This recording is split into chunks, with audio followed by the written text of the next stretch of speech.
Bienvenidos a Valor con B, un podcast de Bestinver para que nos acompañes en nuestra pasión por la inversión. Bestinver es la gestora independiente de fondos de inversión y pensiones con más de 30 años de experiencia, perteneciente al Grupo Acciona. Hola, soy Jorge Fuentes, gestor de fondos internacionales de Bestinver. Bienvenidos a un nuevo episodio de Valor con B y hoy tengo el placer de estar acompañado de Jaime Vázquez y Miguel Dolz, gestores de Bestinver Consumo Global y talento puro del equipo de gestión de Bestinver. ¿Cómo estáis? ¿Qué tal, Jorge? ¿Cómo estás? ¿Qué tal? Buenos días. Pues muy bien, muy contento de estar hoy en este episodio, que es un episodio un tanto especial porque vamos a hablar de una compañía un tanto especial, que es Facebook, o Meta, como se llama ahora, ¿no? Una compañía que incorporamos a los portfolios de Bestinver hace algo más de, ¿cuánto fue? ¿Un año más o menos? Uh-huh. Sí, hace un poquito más de un año. Y que a primera vista puede parecer que no es el candidato típico de una cartera de value investing o inversión en valor tradicional, aunque ya lo hemos dicho muchas veces que esta discusión en Bestinver nos parece que no existe o estéril, porque para nosotros el valor es una condición y el crecimiento rentable es un atributo estupendo, por cierto. Pero bueno, paso ya a preguntaros directamente y entramos en faena por Facebook. ¿Nos podéis contar un poco, Jaime, Miguel, qué es lo que os atrajo de Facebook y luego si podéis desarrollar un poquito esta supuesta dicotomía de si es una compañía value o no lo es, pues estaría fenomenal para empezar la discusión. Pues la verdad es que Facebook es uno de los mejores negocios que hemos analizado nunca y de hecho, además de ser un gran negocio, es un modelo de negocio muy fácil de entender.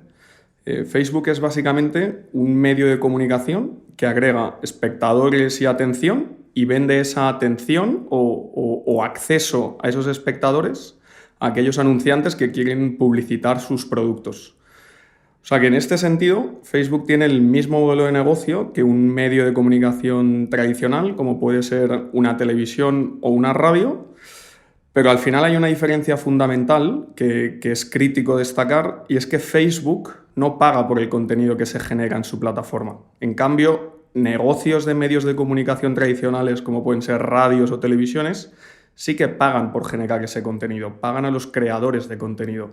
Incluso YouTube, que es un medio digital y es un medio reciente, digamos, tiene que pagar a los creadores de contenido. En Facebook, al contrario, son los propios usuarios los que generan ese contenido gratis. Y es verdad que en redes sociales concretas de la compañía, como puede ser Instagram, existe la figura de los influencers, porque estas celebrities, por llamarlos de alguna manera, reciben dinero de las marcas directamente, no de Facebook. Es parecido a lo que haría Zara con las modelos o los modelos que emplea para dar visibilidad a su nueva colección, ¿no? Son las propias marcas las que remuneran a estos influencers, no Facebook. Y Jorge, sobre tu punto sobre si Facebook es o no una inversión value, lo primero es decir que nos parece que en los últimos años se ha hecho un uso incorrecto del término value, particularmente en España. Para nosotros una inversión value consiste simplemente en comprar algo por debajo de su valor intrínseco. En este contexto casi podríamos hablar más bien de inversión inteligente, ¿no? Cualquier inversor intenta comprar algo por debajo de lo que cree que es su valor intrínseco. Nadie te va a comprar una casa por 300.000 euros pensando que en realidad vale 250.000, ¿no? Si entendemos value como eso, como inversión inteligente, comprar algo por debajo de su valor real, en ese sentido Facebook y cualquier otra compañía puede ser una inversión value.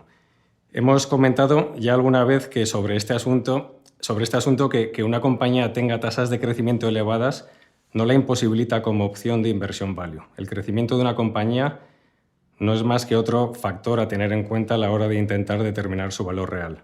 Al menos así lo entendemos nosotros en Bestinver, lo que es inversión en valor. Habiendo dicho esto, y sin querer entrar en la distinción entre value y growth, porque ya hemos dicho que creemos que no existe, es importante resaltar que en cualquier caso, incluso atendiendo a métricas de valoración estáticas, Facebook ópticamente ya cotiza más como empresa value que como empresa growth. Muchas veces se habla de Facebook como si fuera una compañía que cotizara a múltiplos estratosféricos y no hay nada más lejos de la realidad. Cotiza a un PER ajustado por caja de 20 veces el año corriente, 2022, y 18 veces el año que viene. Esto sin contar con las opcionalidades que vemos, que podemos comentar más adelante si quieres. Sí, que tenemos que comentar porque hay es como un iceberg. Por debajo de lo que se ve está todo lo que no se ve, que en este caso es enorme. Y bueno, lo que decías de la discusión de valor o no valor es una discusión, como decíamos al principio, es estéril. Pero seguro que este debate lo ampliamos más cuando hablemos de la valoración, que seguro que ahí se aclaran todo tipo de dudas que puedan existir, si es que existen, que no deberían.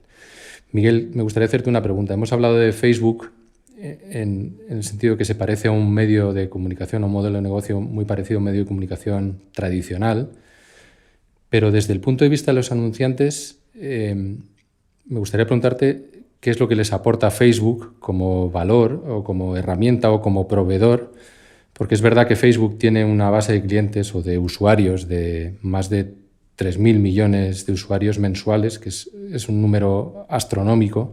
Es más de un 70% de la población mundial con acceso a Internet si excluimos China, y estamos hablando de una escala que no tiene parangón, pero además de este acceso a toda esta base ingente de clientes, ¿hay algo que resaltarías de valor o de lo que ofrece Facebook a los anunciantes que no ofrece nadie más?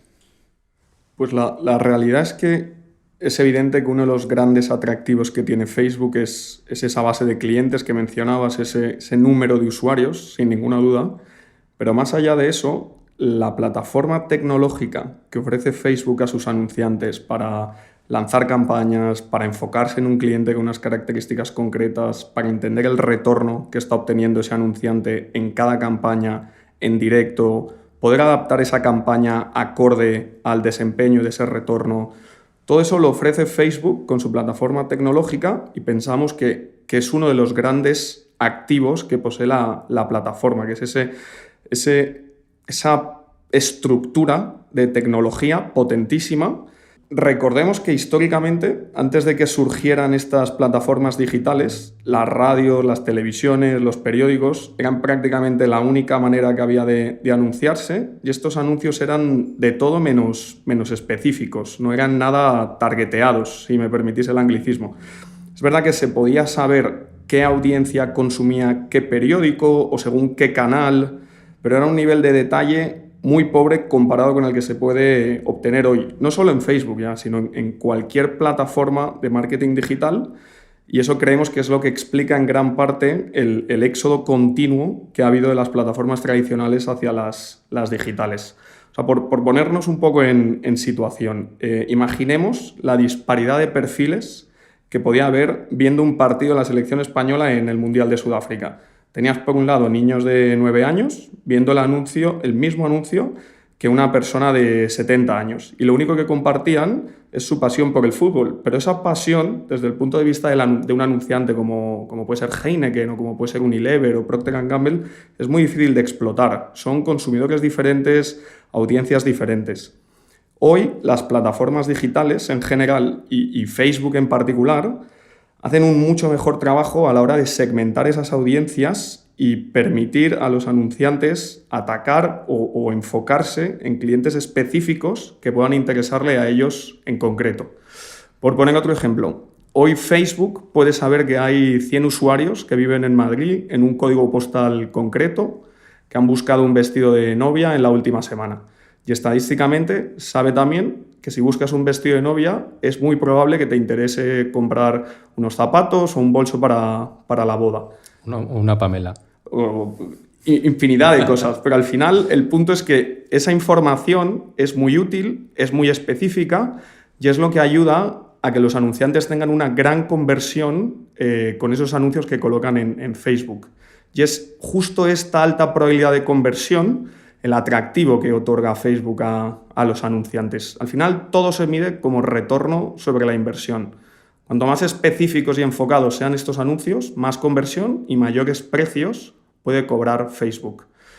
O sea, que por resumir y contestando a tu pregunta, Jorge, que me voy por las ramas, Facebook no solo da escala y acceso a 3.000 millones de usuarios, o sea, acceso a esa enorme audiencia, también otorga la posibilidad de, dentro de esa gran masa de clientes, enfocarte en los que más valor tienen para ti como anunciante. Y además lo hace con una herramienta sencillísima de utilizar y sencillísima de integrar en tus procesos de tecnología. O sea, no puede quedar más claro. Cualquier anunciante sabe el retorno que tiene con la inversión que hace en Facebook y eso ayuda a muchísimas pequeñas y medianas compañías de todo el mundo a salir a competir con los grandes y es uno de los grandes valores de Facebook, indudablemente. Jaime, ¿diríais que esta es la gran ventaja competitiva de Facebook, ese moat o ese foso del castillo al que se refería históricamente Warren Buffett y que luego hemos adaptado todos? ¿Esto es lo que le hace inexpugnable o complicada de asaltar para la competencia? Creemos que al igual que sucede en otras compañías, en Facebook se da lo que Amazon definió en su día como el flywheel effect, que no es más que un ciclo de feedback positivo o círculo virtuoso. En el caso de Facebook, haber sido la primera red social en alcanzar esa escala de la que hablábamos antes le da una ventaja brutal. Más escala o mayor número de usuarios significa más datos sobre esos usuarios, y más datos sobre esos usuarios quiere decir que tienes mejor o más información para introducir en tu algoritmo y así mejorar el targeteado de los anuncios. Mejor algoritmo quiere decir mejores conversiones para los anunciantes y mejores conversiones quiere decir que los anunciantes están dispuestos a mover parte de su presupuesto de publicidad a Facebook porque los resultados son buenísimos a nivel de retorno sobre esa inversión. Entonces, todo esto se traduce en más ingresos para Facebook, que a su vez puede reinvertir de nuevo en el negocio para, por un lado, seguir adquiriendo más clientes y aumentando los datos que recibe de ellos, y por otro lado, reinvertir en su propia plataforma, en su algoritmo, para seguir mejorando ese targeteado de la plataforma que de nuevo te convierte en la mejor alternativa para tus anunciantes y así sigue girando la rueda, ¿no? Recordemos que Facebook tiene una cuota de mercado del 80-85% del mercado de publicidad social, el social media advertising del mundo. Aquí no estamos incluyendo compañías como Google, hablamos de compañías como Twitter o Pinterest. Además, y volviendo al punto de Miguel de antes, la plataforma de publicidad de Facebook, desde el punto de vista del anunciante, es totalmente intuitiva, es fácil de usar, con una interfaz muy sencilla, es totalmente self-service. Una plataforma así cuesta dinero, es difícil de replicar. Por eso el negocio de Facebook va mucho más allá de esos 3.000 millones de usuarios que tiene y no es, como digo, fácil de replicar en absoluto. Además, Facebook es la cuarta compañía con mayor CAPEX o nivel de inversión del S&P 500, solo por detrás de Apple, de Google y de Amazon. Su competidor más cercano a nivel de plataforma social, que es Twitter, tiene CAPEX de 1.000 millones frente a los 20.000 de Facebook. Así que, dejando a un lado cualquier ventaja que haya podido ir acumulando a lo largo de los últimos años, solo con el presupuesto de este año, Facebook va a invertir 20 veces más que su competidor más cercano en materia de social media. O sea que sigue agrandando el foso y lo está repoblando de cocodrilos con los dientes muy afilados, ¿no? Pero bueno, mencionáis un punto muy interesante y que también es controvertido, que es el tema de la información y los datos de los que dispone Facebook. Bueno, no solo Facebook, cualquier plataforma digital o cualquier aplicación que utilicemos, consentimos a que utilicen nuestros datos. Y hemos visto muchas campañas mediáticas contra Facebook específicamente. Yo no oigo nada contra TikTok y eso que es, en fin, es una aplicación china. Pero bueno, oímos campañas mediáticas contra Facebook haciéndose eco de esta acumulación de datos. Tuvimos hace años el escándalo de Cambridge Analytica. ¿Creéis que esto es un potencial riesgo para la inversión en Facebook? O bien porque los reguladores actúen, o bien por un potencial rechazo de los usuarios que tengan la sensación de que les están vampirizando sus datos.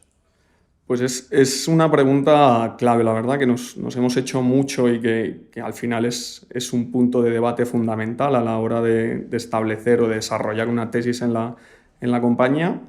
Y es cierto lo que comentábamos antes, ¿no? Que el uso de datos es inherente al modelo de negocio de las plataformas de publicidad digital. Es su gran valor añadido, como decía Jaime, utilizar esos datos para permitir a los anunciantes llegar a una audiencia específica y asegurarse de que esos anuncios son relevantes para el que los recibe. Es lo que diferencia los medios digitales de los medios más tradicionales. Ahora bien, la mayoría de esos datos vienen de información que dan los usuarios voluntariamente a Facebook cuando utilizan sus plataformas y cuando acuden a estas plataformas. Cuando subes una foto a Instagram, por ejemplo, de una pista de esquí y mencionas la ubicación, pues le estás dando información a Facebook que luego va a utilizar para decirle a un anunciante que igual estás interesado en deportes de nieve, por ejemplo. Estamos simplificando, pero para que se entienda un poco. Facebook al final lo que hace es combina todos esos datos que obtiene a través de sus diferentes dominios, ya sea la aplicación original de Facebook, ya sea Instagram o WhatsApp, agrega todos esos datos, crea perfiles de grupos de usuarios que puedan ser de interés para los anunciantes y aquí el verbo clave es agregar. Y los datos de los que dispone Facebook y el mundo de Internet, el mundo de los ordenadores en general, solo tienen sentido a nivel agregado y una vez filtrados o procesados por un algoritmo de tratamiento de datos. Se generan así lo que se llaman los vectores de datos agregados y son esos vectores sobre los que se aplican las técnicas de targeteado, los algoritmos de cribado de datos, se limpian esos datos para que se puedan utilizar por los anunciantes. Pero Facebook no tiene una casilla en sus servidores internos con información de Miguel Dolt, en la que van depositando toda mi información. Es decir, sería altamente improbable que Facebook pudiera coger todos los datos que dispone de un usuario y presentarlos de manera que tú o yo, Jorge o Jaime o cualquiera que esté aquí, los pudiera leer y procesar. También se habla mucho de que Facebook vende tus datos. Nada más lejos de la realidad. O sea, Facebook no vende tus datos a otras web o a otras empresas porque es que iría en contra de su propio negocio. Ya hemos dicho que es precisamente tener esos datos y saber procesarlos lo que le da el valor añadido a Facebook. ¿Por qué iban a compartir esa información con otras empresas? Estarían reduciendo su ventaja competitiva. No tiene absolutamente ningún sentido que intenten hacer esto. No están incentivados en absoluto a compartir estos datos, que es realmente lo que les otorga esa ventaja competitiva frente al resto de anunciantes.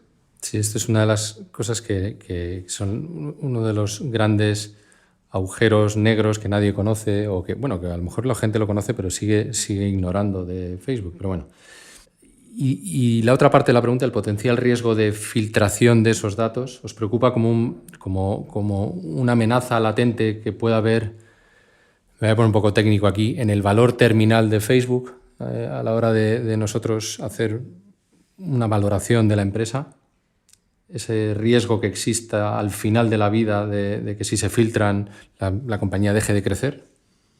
Le hemos dado vueltas. Creemos que hay pocas compañías que hayan invertido como lo ha hecho Facebook para intentar minimizar ese riesgo, el riesgo de filtración, y también para intentar moderar y filtrar el contenido que se sube a la plataforma. La propia compañía mencionaba en un blog hace unos meses que emplea 40.000 personas solo para garantizar la seguridad de la plataforma, habiendo invertido $13.000 millones durante los últimos 5 años. Aproximadamente 3.000 millones de media al año, que son más bien 5.000 al año si coges el nivel de hoy. Este es, de hecho, uno de los motivos por el que los márgenes operativos de la compañía se han contraído 10 puntos porcentuales entre el año 17 y el 20. Por poner eso en contexto, los ingresos de Twitter en 2020 fueron de $3.700 millones. Eso, los ingresos. Hay muy pocas plataformas que se puedan permitir ese nivel de inversión que comentamos de Facebook y por eso pensamos que es la que mejor posicionada está para garantizar la seguridad de los datos y del contenido que fluye por su plataforma. O sea que Facebook se gasta casi el doble de lo que ingresa Twitter solo en proteger las filtraciones. A mí esto me parece que es un dato importantísimo.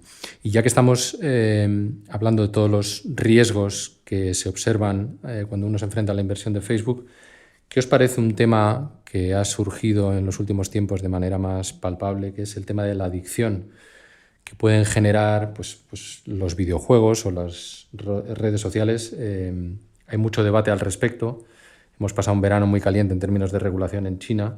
De hecho, China ha limitado el número de horas que pueden pasar los menores de edad utilizando videojuegos, ¿no? Sí, eso es. Sí. ¿Puede ser que lleguemos a un escenario en el que se establezcan límites de uso de las redes sociales? Yo creo que es un debate muy, muy pertinente y estoy seguro que todos tenemos algún caso que nos viene a la cabeza cuando oímos la palabra adicción e Instagram en la misma frase.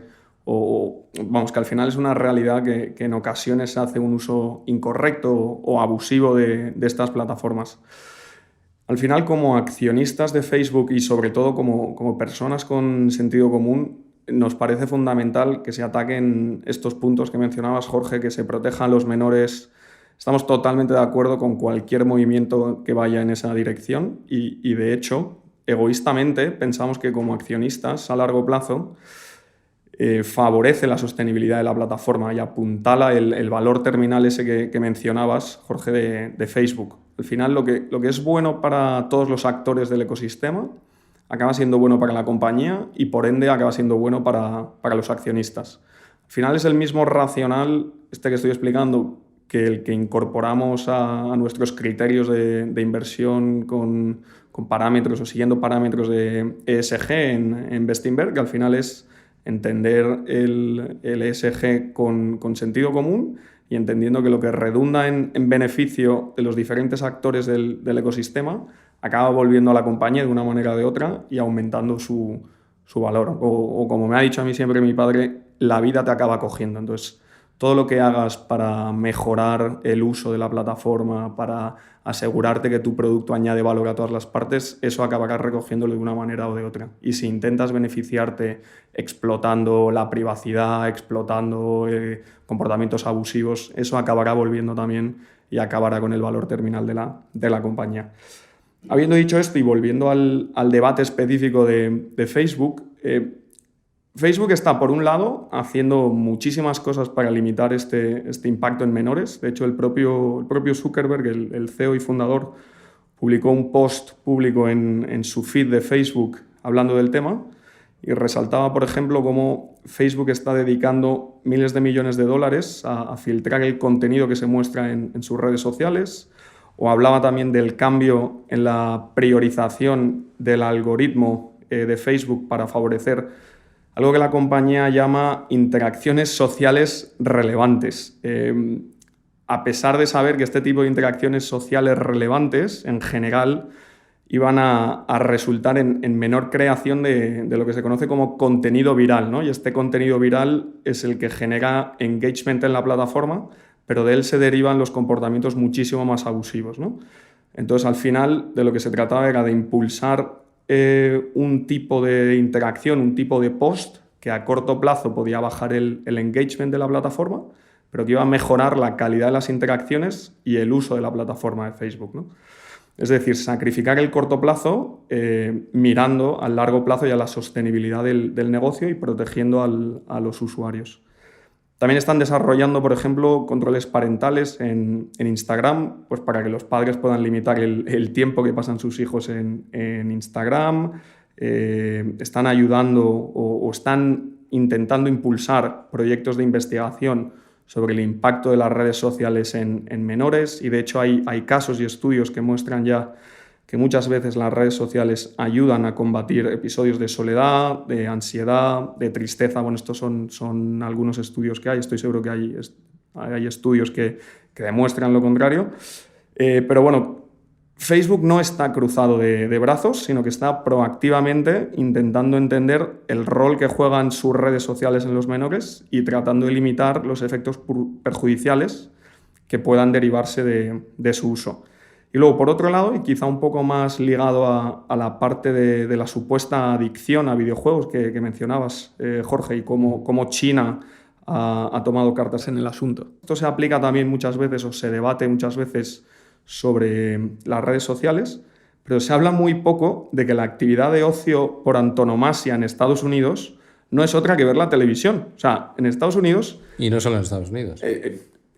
Efectivamente, a nivel global, pero bueno, por poner números que tenemos, ¿no? En Estados Unidos hay 295 millones de personas que ven 5,5 horas de televisión al día. Y nadie habla de eso como una adicción. O sea, esas 5,5 horas diarias comparan con los estudios que se han hecho sobre el tiempo empleado por los gamers, que al final son las personas que juegan a videojuegos, que en Estados Unidos es de media de menos de 10 a la semana, es decir, 5,5 horas al día frente a 10 a la semana.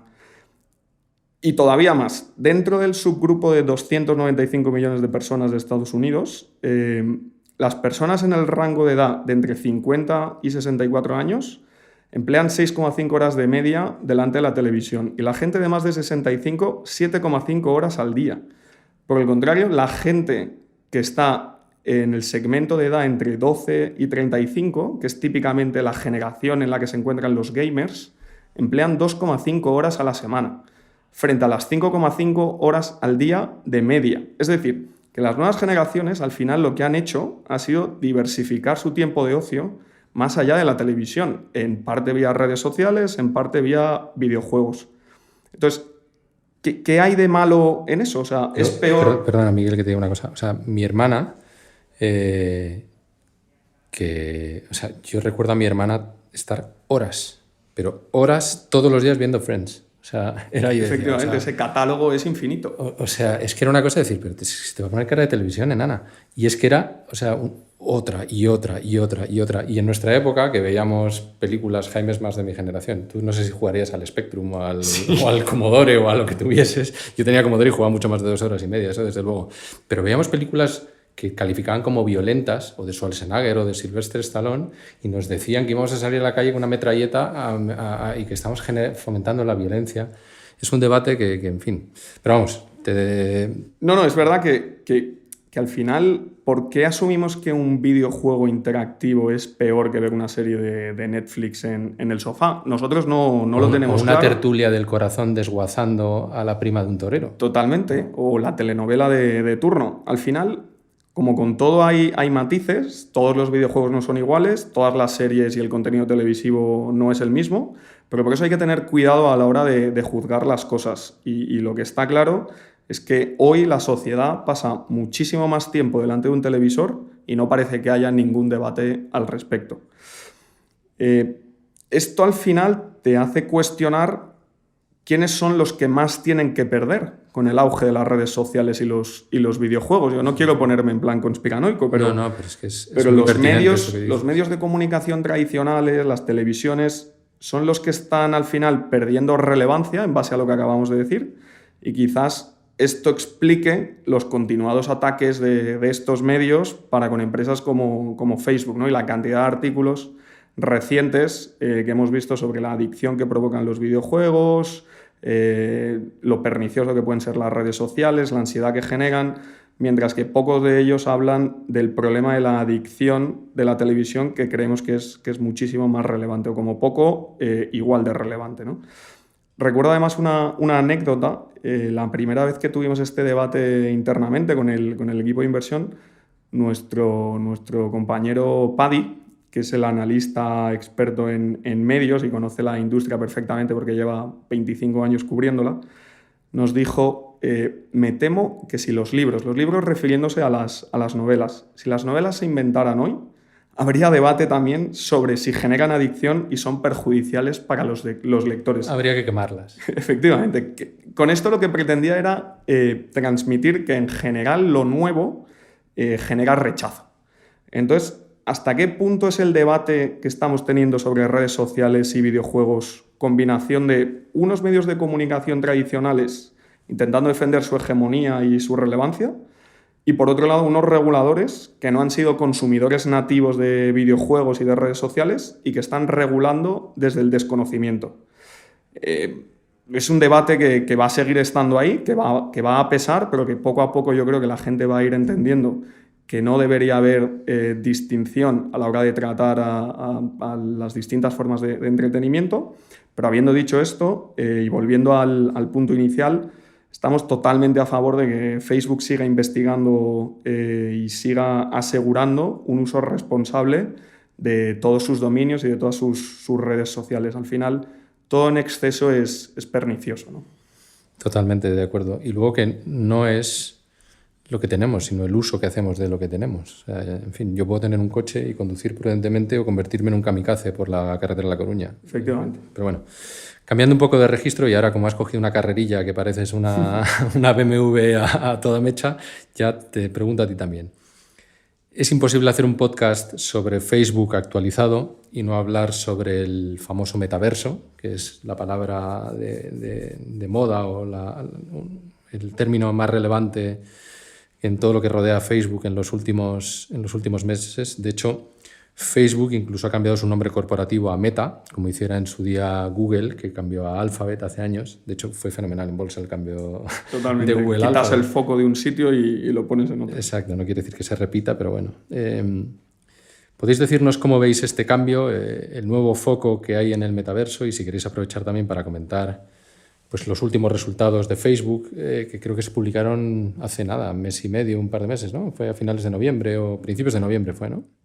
Principios de noviembre, sí, finales de octubre, principios de noviembre. Para ver cómo ha ido operativamente la compañía en estos tiempos tan convulsos y así hacernos la foto en general de cómo va operativamente y no solo hablar de cosas tan políticas, por decirlo de alguna forma. Es un tema complicado, la verdad, porque es cierto que está en boca de todo el mundo esto del metaverso, pero es un término que cuesta explicar con palabras.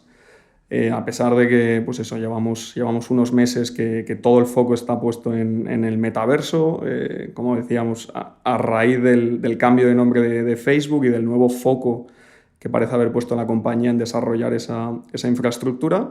Entonces, al final parece todo un poco ciencia ficción y bueno, en parte lo es, por lo menos viéndolo desde 2022. El término metaverso empieza a coger tracción a principios de 2020 a raíz de un artículo escrito por Matthew Ball, que es un exdirector de estrategia de Amazon Studios y ahora parece que es el gurú del metaverso en general. Para nosotros el metaverso no es más que una evolución en la forma que tenemos de interactuar con el mundo digital. Y un buen ejemplo para entender qué es el metaverso o qué aspira a ser el metaverso lo tenemos en la película de hace unos años de Spielberg, que es Ready Player One, que además está basada en un libro que recomendamos porque es muy entretenido. Para nosotros el metaverso no es una revolución, es una evolución, es un desarrollo en la forma en la que interaccionamos con el mundo digital.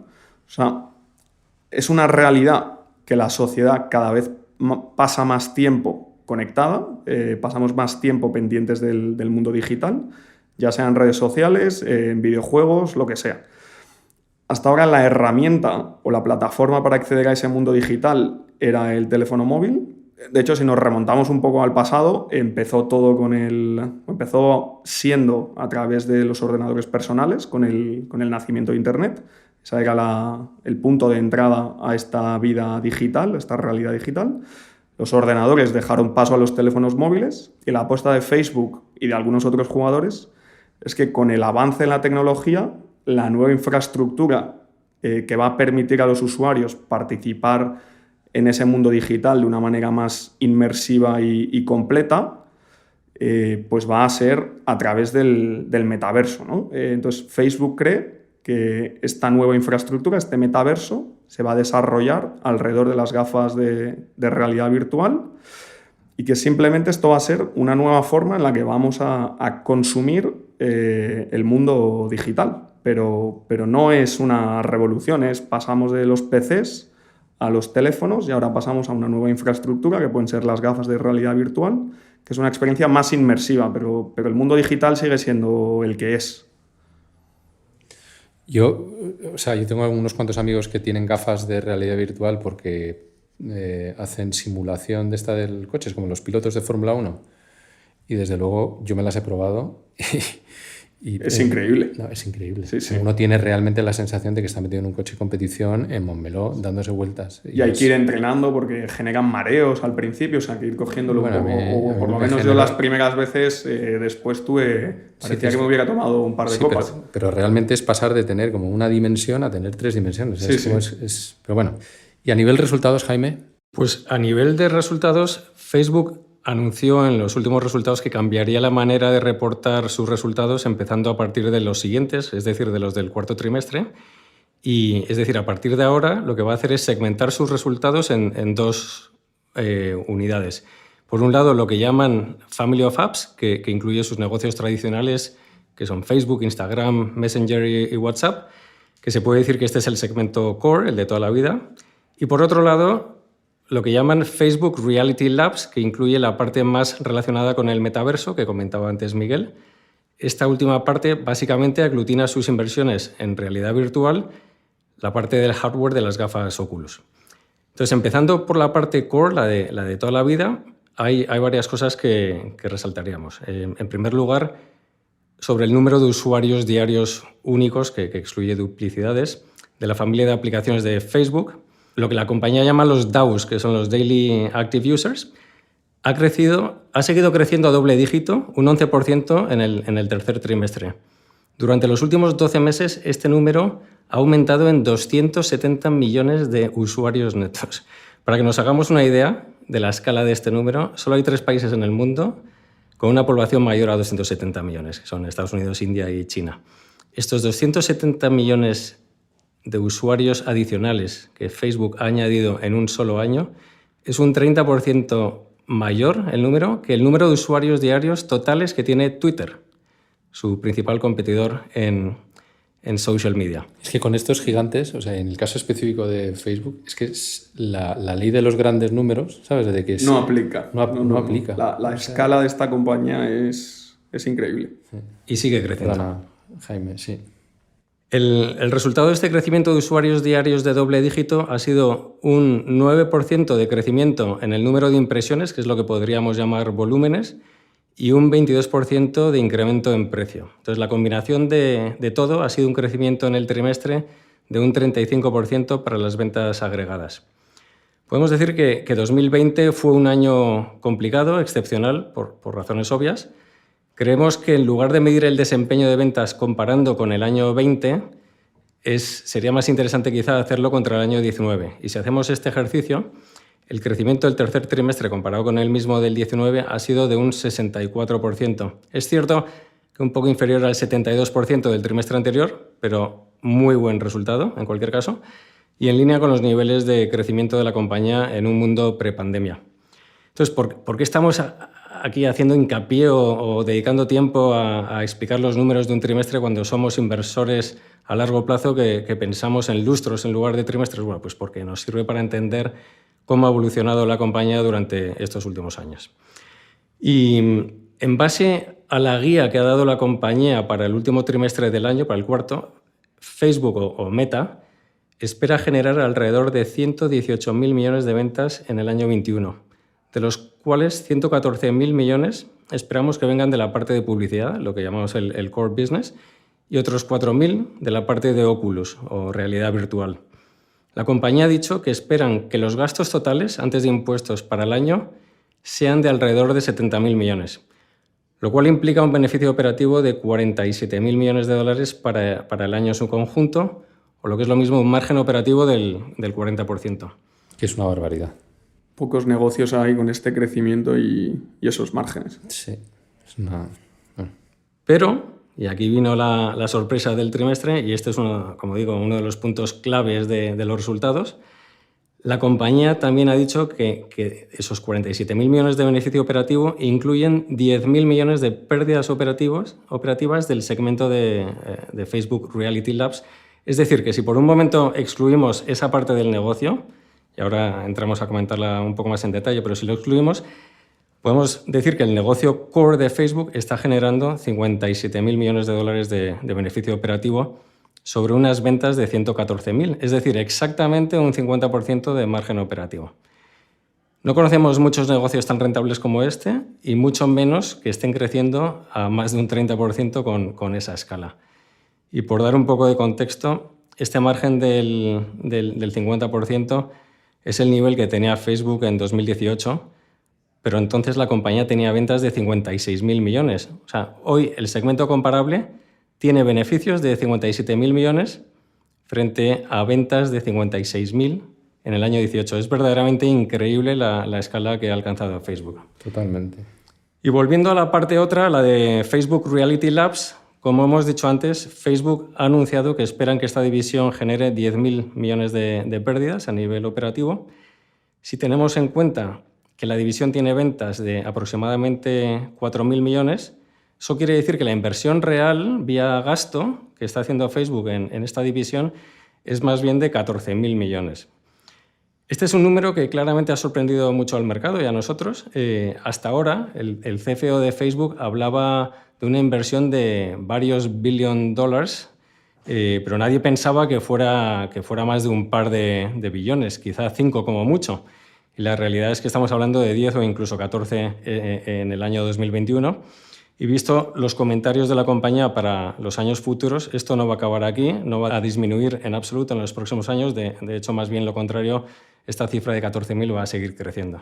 Yo, por comparar, pues no hablo de memoria ahora, seguramente tú, Jaime, lo sepas mucho mejor que yo. ¿Cuánto es el CAPEX anual de Inditex? ¿1.200? ¿1.300? ¿No? ¿1.000 millones? Debe ser por ahí. Algo así debe ser. Sí, o 1.500 millones.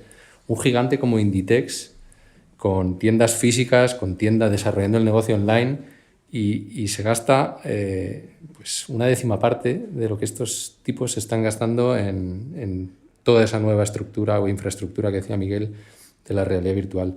Es una cifra que es una barbaridad. Me gustaría que desarrollaseis o que compartieseis con nosotros cómo habéis asimilado, o sea, cómo lo contextualizáis, qué pensáis, qué riesgo hay en que Facebook esté invirtiendo esa cantidad, podemos decir, desorbitada, en un proyecto que no acabe generando ningún valor incremental para nosotros, los accionistas de Meta. Es yo creo, una de las grandes incógnitas, la verdad.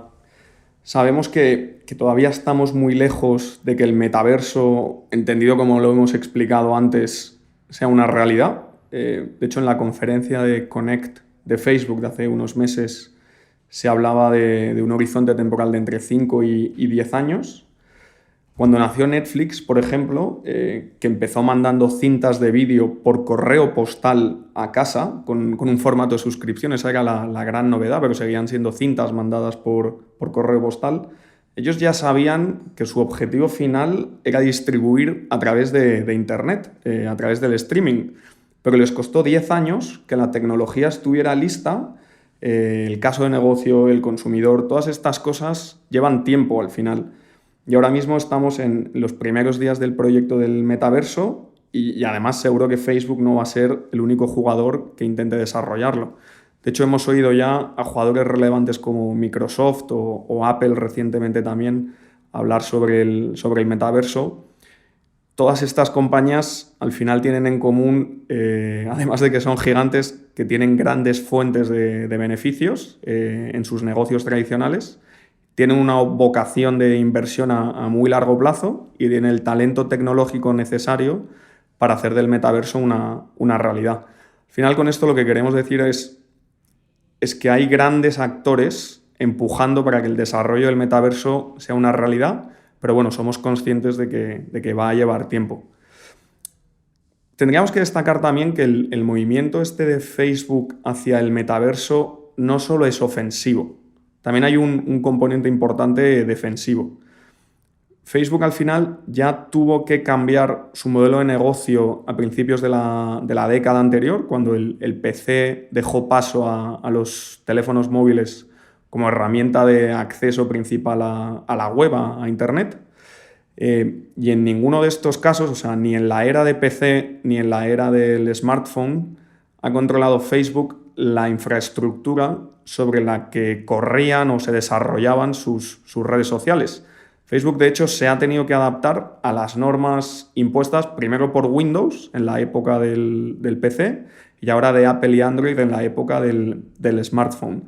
Lo que están intentando hacer ahora, siendo los pioneros en el desarrollo del metaverso, es conseguir por primera vez ser ellos los que controlen la próxima gran infraestructura de acceso al mundo digital, en lugar de tener que acogerse a las normas que marquen los Google o los Apple o los Windows de turno. O sea, que tiene un componente también defensivo, de no querer tener que lidiar con otra transición como ya han tenido que hacer, porque es muy arriesgado. Hay que migrar toda la base de clientes al final. Pero bueno, no podemos olvidar que el movimiento este de Facebook hacia el metaverso al final es una apuesta en la capacidad que tiene Zuckerberg como líder para seguir innovando y seguir siendo relevante. Hasta ahora el track record es impecable a la hora de asignar capital. Recordemos que ha sido el artífice de adquisiciones como Instagram por 1.000 millones de dólares o WhatsApp por algo más de 10.000, ¿no? Activos que hoy valen múltiplos de eso. O sea que hasta ahora, en lo que a asignación de capital se refiere, no hay ninguna queja con Zuckerberg y nosotros confiamos en que este camino hacia el metaverso pues también sea capaz de sacarle rédito. Ya que hablamos de asignación de capital, en la carta trimestral del tercer trimestre del año pasado hablábamos de lo importante que es para nosotros la asignación de capital, en el editorial de la carta, y hemos hecho 2 entradas del blog hablando específicamente de este tema, de lo importante o lo crítico que es decidir cómo se financia una compañía y qué hace con el dinero que genera el negocio de la compañía. Y vamos a seguir publicando blogs sobre este aspecto que creemos que es vital, siempre lo fue, pero sobre todo en este momento al que nos enfrentamos con digitalización de la economía, muchos sectores que antes cubría Jaime y que ahora ve amenazados por muchos nuevos players, todo el tema que hay geopolítico, los tipos de interés donde están, todo el escenario que tenemos macro y micro para los próximos años, un buen asignador de capital es ir con alguien que de verdad con el que quieres estar en una trinchera cuando vengan mal dadas y, por supuesto, cuando quieres estar en campo abierto cuando vengan bien dadas. Y sí me gustaría que todo esto que hemos hablado del foso o el moat de Facebook, la escala, la rentabilidad asombrosa del negocio, la apuesta de su creador para desarrollar esta nueva realidad. Decía, no sé a quién le escuchaba, decía que el real estate más valioso o el inmobiliario más valioso que ha habido en los últimos 10 años en el mundo es Google Play Store y Apple iOS. Exacto. Porque todo el mundo tiene que pasar por ahí. Y ahora, bueno, pues este hombre quiere desligarse de eso. Pero bueno, con todo esto encima de la mesa que habéis descrito fenomenal, ¿cómo o cuál creéis que es la mejor manera de pensar en la valoración de Facebook? Que es, a fin de cuentas, nuestro trabajo, valorar el desempeño de la compañía. Pues como en todas las compañías, Jorge, hay varias formas de analizar la valoración, ¿no? Por un lado tenemos la forma más sencilla, que es decir, Facebook es una compañía con 11 millones de anunciantes, creciendo 1 millón al año de manera bastante recurrente. Eran 10 millones en el año 20, 9 en el 19 y así sucesivamente. Y cada anunciante se gasta de media más o menos unos $10.000 al año. Y eso crece históricamente a ratios de alrededor del 5% más o menos. Es decir, un crecimiento de volúmenes de anunciantes del 10 y de gasto dentro de los anunciantes de 5. Combinando ambas cosas tenemos un crecimiento más o menos del 15%. Es decir, que Facebook este año debería tener ventas de 110, 115 mil millones de... Este año te refieres a 21. O sea, el año que cierra... Sí, en el 21, perdona, sí. Y en el 23, o sea, 2 años más tarde, deberían tener 13 millones de anunciantes con un gasto medio de $11.600 por anunciante, es decir, unas ventas de 150.000 millones de dólares. El margen operativo de esas ventas ha sido superior al 40%, si ajustamos por una multa que recibió la compañía en el 19. Y de hecho, Facebook en el 17 tenía márgenes de más del 50%, o del 50%, que ya hemos dicho antes, que han invertido mucho en privacidad, en control de contenido y en el tema del metaverso a partir de ahora. En cualquier caso, asumamos que el margen se queda en el 40% en 2023. Y a pesar de que este es un negocio con un margen bruto del 85%, en el que la mayoría de los costes por debajo son fijos, es decir, que el margen operativo debería crecer conforme el negocio crece por su apalancamiento operativo. Pero bueno, asumamos que reinvierten todas esas mejoras para desarrollar el metaverso con un margen del 40% operativo y con 150.000 millones de ventas. Facebook en el año 23 debería generar un beneficio operativo antes de impuestos de 60.000 millones. Le aplicamos un 25% de tasa impositiva y tenemos un beneficio después de impuestos de 45.000. Esos 45.000 comparan con una capitalización bursátil de 950.000 millones a día de hoy y una caja neta de 50.000. Es decir, una capitalización de 900.000 si le quitamos la caja neta. El PER de todo eso es exactamente 20, 900 entre 45. Si comparamos ese PER con el S&P 500, por ejemplo, que tiene un PER parecido, pero Facebook tiene un mayor crecimiento y, en nuestro modo de ver, una mejor calidad, porque tiene un mayor margen y estamos hablando de una compañía sin deuda. Esta, para nosotros, es la manera más fácil de valorar Facebook, pero quizá la menos correcta en nuestra opinión. Otra opción es intentar separar el negocio core de Facebook, que es un negocio de redes sociales, el toda la vida, y estimar cuál es la rentabilidad subyacente de ese negocio. Poner un múltiplo que consideremos adecuado y luego debatir qué valor creemos que puede tener el negocio del metaverso, el de la realidad virtual, etc. Y si hacemos eso, hemos dicho antes que Facebook en el 23 debería generar unas ventas de 150.000 millones. Eso es de su negocio tradicional todo. El margen de ese negocio, excluyendo la inversión del metaverso, hoy es 50%. Creemos que el margen real, sin invertir en privacidad, sin invertir en crecer el negocio, etc., el margen más bien sería del 60%. Margen que tiene un negocio de publicidad con escala. El ejemplo son compañías como A3 Media, por ejemplo. Con ese margen del 60% y los 150.000 millones de ventas de los que estamos hablando, Facebook generaría 90.000 millones de beneficio operativo en el año 23. 67.500 de beneficios después de impuestos. En nuestra opinión, este negocio de redes sociales es, sin ninguna duda, un negocio de mejor calidad que la media de los negocios del S&P 500, con unos roces superiores al 40%, con unas barreras de entrada que hemos hablado antes fortísimas. El múltiplo medio del S&P de los últimos 25 años ha sido 17 veces. Si aplicamos ese mismo múltiplo a este negocio de Facebook, a pesar de que pensamos que es un mejor negocio, 17 por 67.500 que hablaba antes, ya es 1,15 trillion dólares, que es superior al market cap de Facebook hoy. A eso, además, habría que sumarle la caja de los 50.000 millones que hablaba antes. Y por otro lado, ¿cuánto valor asignamos al negocio del metaverso, a la realidad virtual, etc.?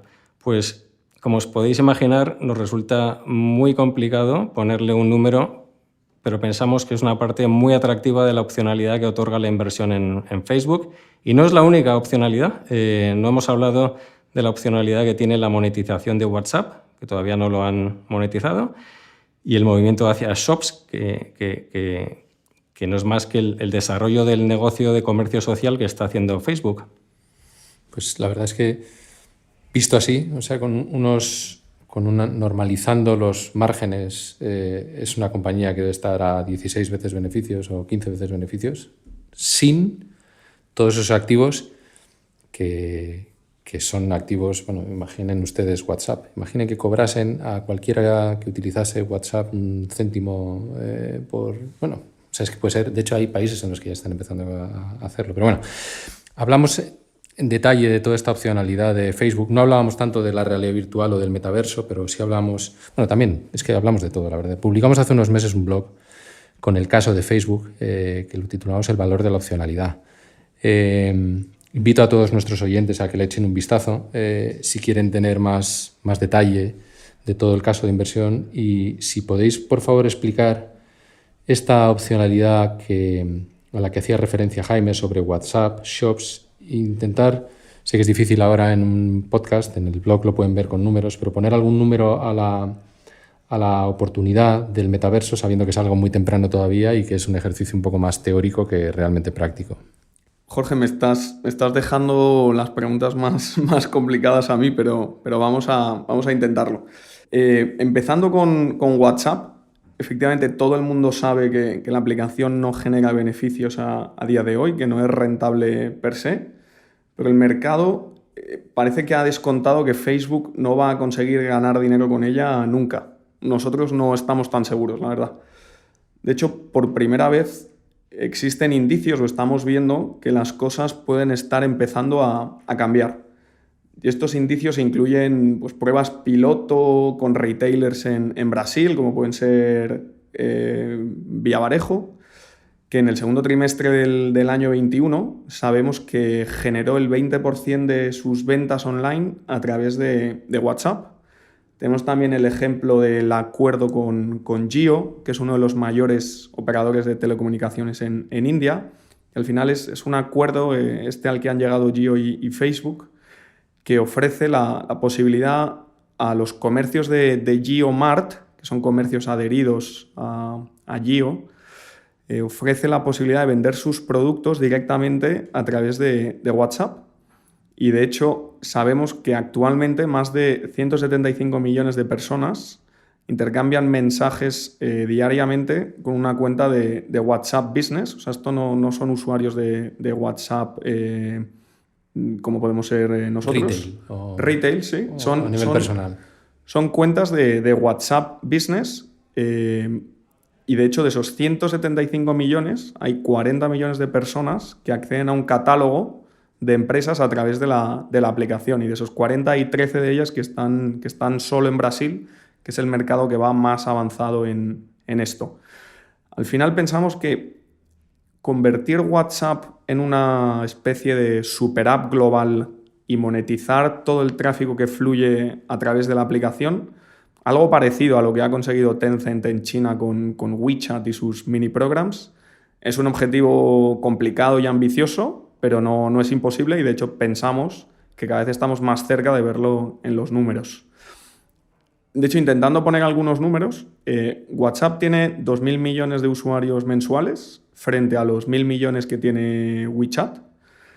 WeChat está generando transacciones por valor agregado de 230.000 millones de dólares. Esto es lo que llamaríamos GMV, y los está generando en su iniciativa de mini programs, que es, pues eso, es básicamente una funcionalidad de WeChat a partir de la cual los usuarios pueden acceder, pues, por ejemplo, a la tienda de Starbucks, a la tienda de Nike. O sea, es como una super app dentro de la aplicación de WeChat.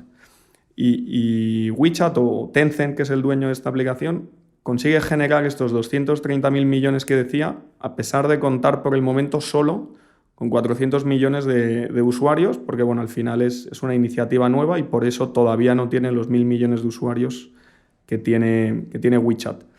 Creemos que este nivel de GMV, el valor o el importe total de las transacciones o las operaciones que se hacen en el marketplace de WeChat, puede triplicar en los próximos años. De hecho, el crecimiento en 2020 fue del 100%, y creemos que puede triplicar, pues porque va a haber, por un lado, un aumento de usuarios, de esos 400 millones hacia los 1.000 millones de usuarios totales de WeChat, y luego aumenta también el valor de cada transacción, ¿no? Aumentando los casos o los usos que se le puede dar a la aplicación, con lo que al final pensamos que en un par de años WeChat puede estar generando 750.000 millones de dólares de GMV a través de esta aplicación de mini programs.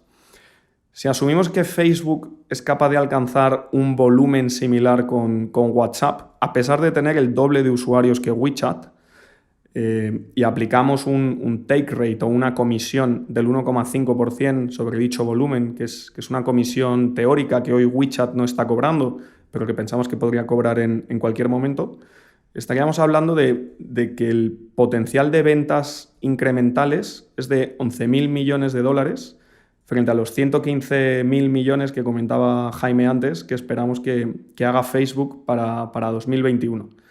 Además, estas son unas ventas incrementales que prácticamente son puro beneficio, porque hay muy poco coste asociado. Entonces, podemos asumir que la conversión a beneficios de esas ventas, lo que en la jerga financiera solemos llamar el drop-through, puede ser del 90%, y si asumimos eso, estaríamos hablando de un beneficio operativo adicional solo a través de esta iniciativa de 10.000 millones. Después hablábamos también de la oportunidad de shops, ¿no? de la monetización del comercio social a través del desarrollo, pues, de Instagram Checkout y Facebook Shops. Esto no es una iniciativa experimental, sí que lo es dentro de Facebook, no experimental pero nueva, pero es algo que en China y en la mayor parte del sudeste asiático ya es visible y es una realidad desde hace mucho tiempo, y Taobao es su principal referente. Nos parece que es una tendencia imparable. China en estos aspectos de la digitalización está muchas veces por delante de Occidente. Esto viene a Occidente y en nuestra opinión Facebook tiene la plataforma perfecta para liderar y para monetizar esa oportunidad. La compañía ya ha dado el primer paso de lanzar Facebook Shops, como decía, que es una iniciativa que permite a las marcas que se están anunciando en Facebook, pues les deja abrir una tienda virtual en la plataforma y puede vender el producto directamente en la plataforma de Facebook. Y además han desarrollado y han mejorado una funcionalidad que tenían, que es el Instagram Checkout, de forma que los millones de clientes que utilizan la aplicación de Instagram a diario puedan comprar productos o servicios directamente en Instagram sin tener que salir de la aplicación. Al final, estas dos cosas, Facebook Shops e Instagram Checkout, lo que hacen es que el negocio tradicional de Facebook se vuelva mucho más valioso. Al final, la propuesta de valor que ofrece Facebook a sus clientes, que son los anunciantes, es muchísimo mejor, porque con esto de Facebook Shops y con Instagram Checkout, los anunciantes pueden seguir perfectamente el camino desde que se genera el lead inicial de la venta de producto hasta que se completa la transacción. Es decir, que hay una trazabilidad total que proporciona a los anunciantes pues una medición con una efectividad incomparable, ¿no? Y el retorno, por ende, de estas inversiones publicitarias que hacen en Facebook es muchísimo mayor. Al final esto es el santo grial de la publicidad, que es ser capaz de cerrar el círculo de atribución, que se llama, que es seguir al cliente desde el principio hasta el final de la transacción. De hecho, si fuésemos una tienda o un comercio y hubiese un mall digital, no habría un mall más valioso en el que estar que el de Facebook. Por las Totalmente, con esa audiencia y ese reach global. Y es verdad que es difícil ponerle números a esta oportunidad, por el momento de desarrollo en el que estamos, pero intentando hacer algún paralelismo, Amazon ha conseguido crear un negocio de publicidad en su plataforma de 30.000 millones de ventas anuales, más o menos. Es un negocio que está creciendo al 70%. Creemos que Facebook, desde el lado contrario, puede conseguir algo similar a largo plazo, que es desarrollar un negocio de e-commerce, que compita con Amazon, que tenga unas ventas de alrededor de 25.000 millones. Y de nuevo, la rentabilidad de estas ventas, dado que la forma en la que Facebook monetiza esta nueva iniciativa de e-commerce es a través de una comisión. Esa comisión no tiene gastos incrementales asociados, por lo que podemos asumir de nuevo un drop-through del 90%, con lo que el EBIT o el beneficio operativo adicional que podría conseguir la compañía puede ser de 22.500 millones, pensamos. Y de hecho, la compañía Facebook, a finales de marzo, ya decía que la iniciativa de Shops contaba con 250 millones de usuarios mensuales, que comparan con los que mencionábamos antes de WeChat, de 400, 450, pero bueno, es algo que está cogiendo tracción claramente, ¿no? Y al final nos queda el tema del metaverso, que hemos comentado antes un poco. Ahora vamos a intentar ponerle algún número. Y solo una cosa, Miguel. Los 22.500 millones de EBIT adicional comparan pues con el entorno de los 50.000 que puede estar haciendo la compañía. Entonces tenemos 22.500 de shops adicionales y otros potenciales 10.000 de WhatsApp. Entonces estamos hablando entre las dos cosas de 32.500 millones que comparan con los cerca de 50.000 que está haciendo la compañía ahora. Es que es una barbaridad. Es increíble. La opcionalidad es muy grande y esto es sin incorporar el tema del metaverso.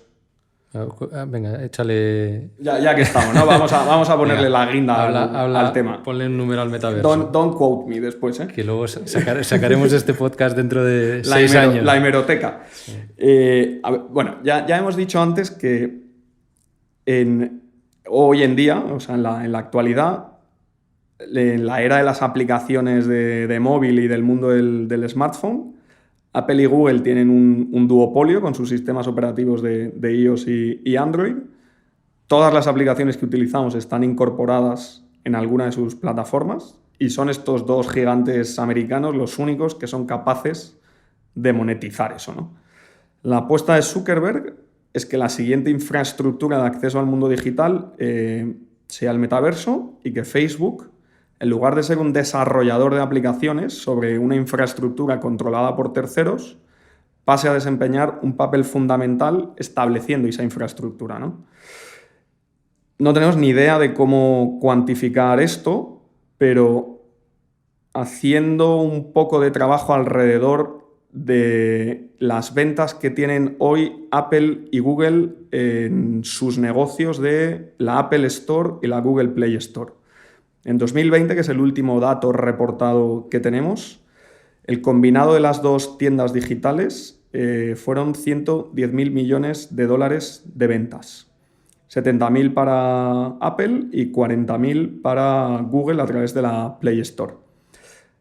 No tenemos ni idea de qué tamaño va a tener el ecosistema de realidad virtual, pero sí que sabemos que Facebook tiene intención de ser un jugador muy relevante. De hecho, está invirtiendo de manera considerable esos 14.000 millones de los que hablábamos. Y además sabemos que el mundo digital no deja de crecer, con lo que esperamos que la oportunidad en una nueva infraestructura sea mayor que en la infraestructura actual, ¿no? Porque la penetración de Internet no deja de crecer.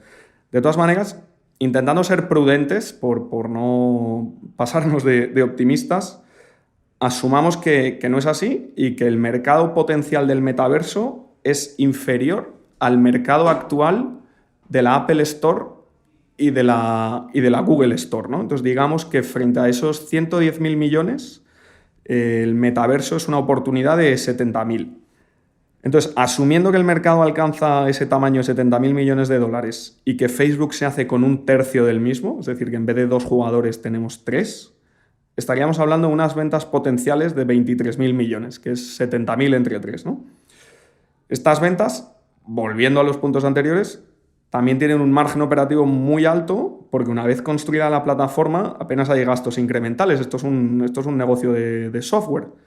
Entonces, si aplicamos el margen operativo típico de una compañía de software, que es un 50%, o alrededor de un 50%, estaríamos hablando de un EBIT potencial de 11.500 millones, viniendo de la oportunidad del metaverso. La verdad es que nos cuesta creer que si el metaverso de verdad es la nueva infraestructura del mundo y Facebook uno de los jugadores principales, la oportunidad se limite a 11.500 millones. Pero bueno, por empezar con algún número. Y combinando las tres cosas, WhatsApp con un beneficio operativo potencial de 10.000 millones, Shops o el comercio social con 22.500 y el metaverso con otros 11.000, estamos hablando de 43.000 millones de beneficio operativo adicional, que son 32.000 millones de dólares después de impuestos. ¿Qué múltiplo le aplicamos a esto? Que es la otra gran incógnita. Esta es la parte que vamos a sacar dentro de 6 años. ¿Qué múltiplo? ¿Qué probabilidad de éxito? Difícil de saber. Nosotros, como lo solemos afrontar, sabemos que la valoración de hoy son 900.000 millones de dólares. A esos niveles estamos comprando participaciones en una empresa que es Facebook, con un negocio core o tradicional que creemos que vale más de 1.000 billones de dólares, o $1 trillion, es decir, más que la capitalización actual de Facebook. Y además pensamos que existe una opcionalidad adicional de hasta 32.000 millones de beneficio operativo después de impuestos extra, que al final puede representar un potencial adicional de un 50-100% en términos de capitalización, dependiendo del múltiplo que le apliquemos a estos beneficios después de impuestos, ¿no? Entre 10 y 30 veces, dependiendo pues, de la visibilidad, del crecimiento, de la sostenibilidad. Bueno, abierto a debate, desde luego. Pero es cuantioso y, desde luego, mueve la aguja. Entonces, es una opcionalidad que es muy tangible y que además estamos viendo que está empezando a debatirse y a ejecutarse. Lo que comentábamos antes de WhatsApp en Brasil, los cambios de Shops y luego la inversión de 14.000 millones al año y crecientes en el mundo del metaverso. Entonces, más pronto que tarde, estas cosas deberían empezar a fluir la cuenta de pérdidas y ganancias.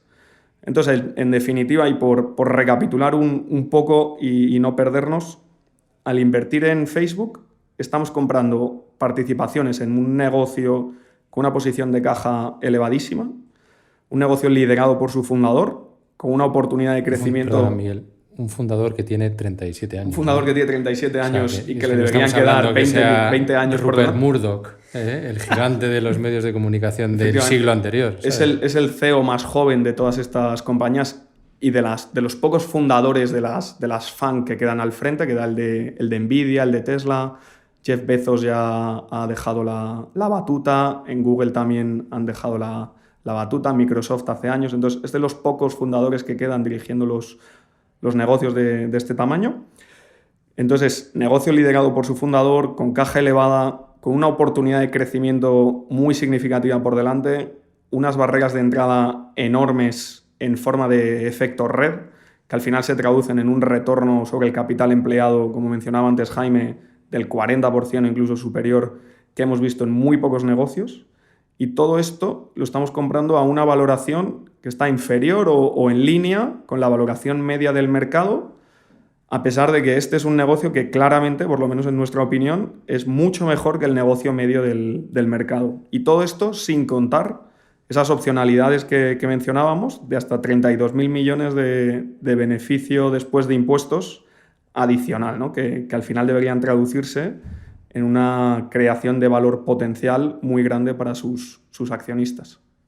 Pues sí, unas opcionalidades que, como decíamos antes, están descritas en detalle en el blog. Está muy bien cualquiera que estéis escuchando esto en el gimnasio o haciendo la cena o lo que sea, pero si queréis tener detalle numérico y explicaciones un poco más pormenorizadas, no dejéis de consultar la entrada que hicimos hace unos meses. Y como decíamos en esa entrada, la parte visible de Facebook tiene atributos lo suficientemente poderosos como para justificar nuestra inversión en la compañía, pero lo interesante del caso es el valor oculto que atesora, y es una opcionalidad inmensa que proporciona no solo un potencial extraordinario, que se puede ver así, por supuesto, pero también se puede ver como que nos proporciona un margen adicional de seguridad muy importante.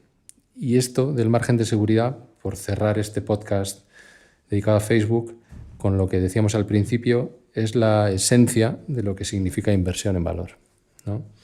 Entonces, nos vamos a despedir ya. Muchas gracias, Jaime. Muchas gracias, Miguel, por este interesantísimo, iba a decir clase, pero es que es clase magistral de Facebook. Y por nuestra parte, les esperamos en el próximo episodio de Valor con B, el podcast de Bestinver. Y les queremos desear un feliz 2022. Muchas gracias, Jorge. Muchas gracias a ti. Hasta ahora. Hasta ahora. Gracias por escucharnos. Volveremos pronto con otro episodio de Valor con B, un podcast de Bestinver. Hasta pronto.